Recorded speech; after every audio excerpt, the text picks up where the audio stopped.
हर गुजरती रात इसराइल के लिए तबाही का सामान लेकर आती है। ईरान ने ताज़ा तरीन हमलों में मुबैना तौर पर इसराइल पर क्लस्टर बम फेंक दिया। ये क्लस्टर बम क्या है और ये कितने इलाके में तबाही फैलाता है, आइए आपको तफसील से बताते हैं।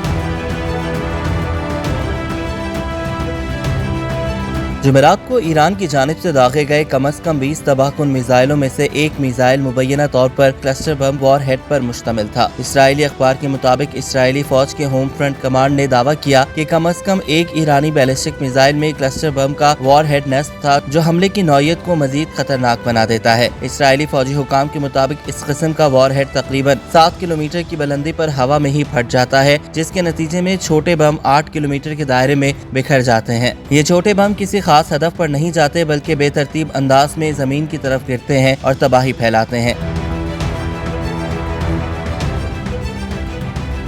ये गोला जब फेंका जाता है तो उससे निकलने वाले मजीद छोटे गोले वसी इलाके में जानी नुकसान या गाड़ियों को तबाह करने के लिए इस्तेमाल होते हैं। एक बुनियादी क्लस्टर बम खाली शेल होता है, जिसके अंदर 2 से लेकर 2000 तक छोटे बम मौजूद होते हैं। पहले क्लस्टर बम का इस्तेमाल दूसरी जंग अजीम के दौरान सिविलियन और मिलिट्री अहदाफ के खिलाफ किया गया। ये गोले हमले के वक्त भी और बाद अज़ा भी सिविल आबादियों को नुकसान पहुँचा सकते हैं, क्योंकि ना फटने वाले गोलों को अगर हटाया या नकारा न बनाया जाए तो तवील अरसे बाद भी ये नुकसान पहुँचाने की सलाहियत रखते हैं, जबकि इन्हें तलाश करने और हटाने की लागत भी ज्यादा होती है। यही वजह है कि मई 2008 में आयरलैंड में क्लस्टर बमों पर होने वाले कन्वेंशन की तौसीक करने वाले ममालिक पर इस बम के इस्तेमाल की पाबंदी आयद है, जबकि 2010 से इस पर पाबंदी इंटरनेशनल कवानीन का हिस्सा है और अब तक 120 ममालिक इस कन्वेंशन में शामिल हैं।